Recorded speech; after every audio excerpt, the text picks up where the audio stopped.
Hey everybody, welcome to my dark room.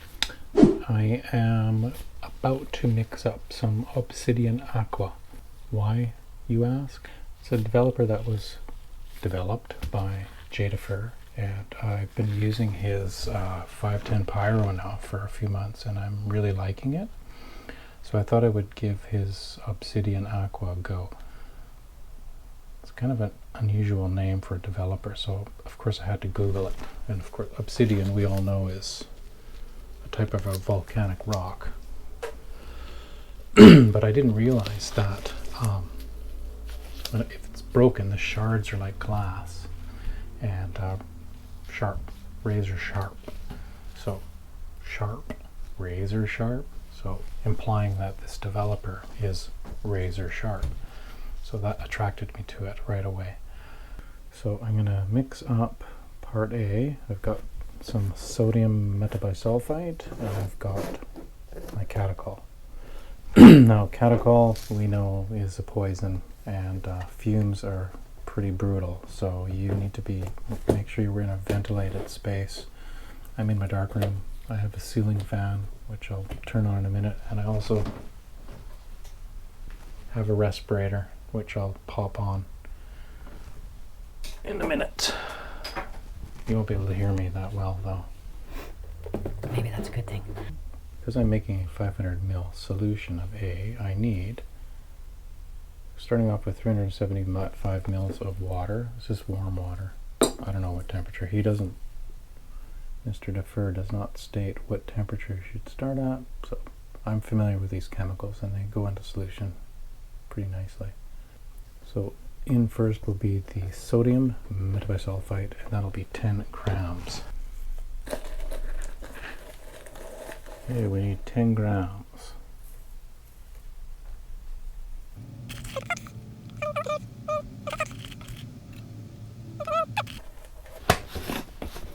Okay, in we go. I'll mix that up. And that's already in solution. I'll measure out the catechol. And I'm going to put my respirator on. 125 grams of catechol. Hope I have enough.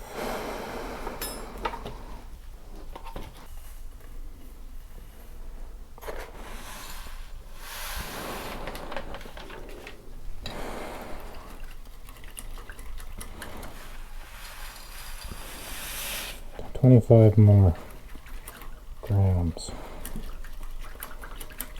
And in we go. Okay. So, the reason why Jay DeFehr came up with Obsidian Aqua, apparently this is exactly the same as his Hypercat developer. And I believe that's in the glycol, or whatever that stuff is. I think it's glycol. And for some people are unable to get glycol. I can get glycol here in Canada, but it's really expensive to bring it in. It's just not worth it. And I don't have developers sitting on the shelf for months on end. I use them up. Again, that would be a waste. So he recognized that problem, and good on him for coming up with the Obsidian Aqua, a version of Hypercat, but hence the Aqua and Obsidian Aqua. Okay, well that's in solution. That went in really easily. Now I have to add water to make 500 mils.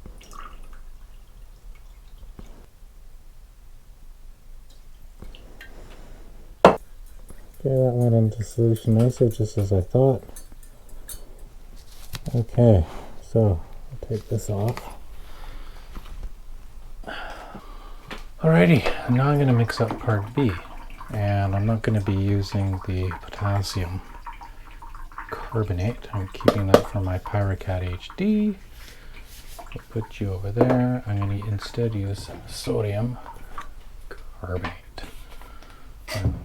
So sodium carbonate, that calls for 5 grams per liter of water. Obviously, I'll use distilled water. Temperature is not really that crucially important. Room temperature water is fine for mixing in. Measure out a liter. We need 5 grams. Let's zero this out.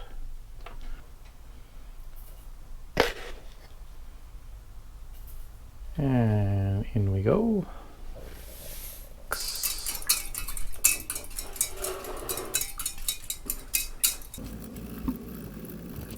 Well, that was pretty easy. Not really happy about how much catechol I had to use though. I think with Pyrocat I only have to use 50 grams for a liter. Mind you, I've got to use a lot more other chemicals too. So this is pretty neat, right? Just sodium metabisulfite, catechol for stock A, and then either potassium carbonate or sodium carbonate for part B. Part B is the solution we use to dilute part A with. So I'm really looking forward to trying out this developer. I'll probably try it out, of course, with, you know, films that I like to use, like HP5. I really want to see how it does with FP4. Maybe some Pan F, Delta 100, right? Maybe some Ferrani FP30, X-ray film, T-Max 100, T-Max 400. Maybe some of that Rollei infrared film, Rollei Superpan 200. I just came back from shooting outside. I'll probably start with HP5. Now, I don't know how long I should develop it for, so I'm just going to pull a number from the air. Okay, I've got the HP5 in the tank, and I'm going to mix up the developer. This is the solution B, which is the sodium carbonate. 1 mil, that little bit in there.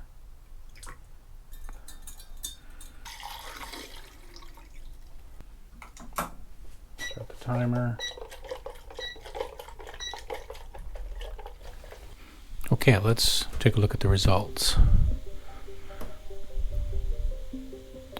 Here's a few of my favorites from the contact sheet.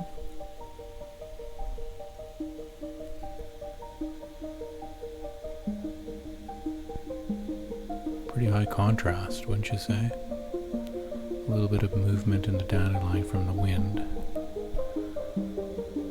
It's my wife's slippers. I don't know about you, but they sure look sharp, almost like they were given semi-stand development. The film seems to lose a bit of speed with Obsidian Aqua, as the shadows are much thinner than, say, with 510 Pyro, Pyrocat HD, or even with X-Tol-R. Midtones are somewhat darker too. Let's take a look at the highlight separation. It's quite beautiful, pretty luminous.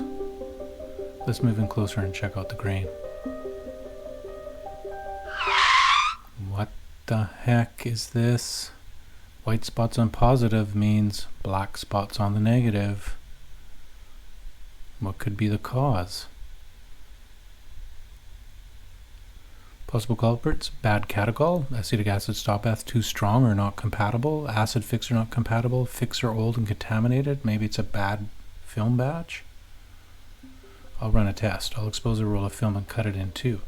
One half will receive water stop and Ilford Rapid fixer, which is acid based. The other half will receive water stop and TF5 fixer, which is more neutral. That's a water stop and acid fix on the left. Look at all those spots. That's the positive. Lots of white.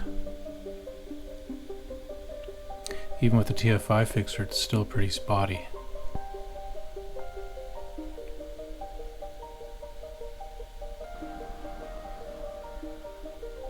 So if it wasn't the fixer, was it a bad batch of film? Does Obsidian Aqua dislike HP5? Highly unlikely. I decided to expose another roll, cut it into thirds, and process each strip of Pyrocat HD, 510 Pyro, and Obsidian Aqua. That's Pyrocat HD on the left and 510 on the right. There's no spots.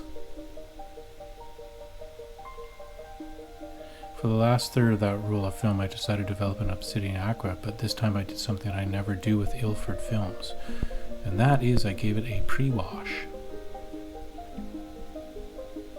No spots. I doubt that the pre-wash had anything to do with it.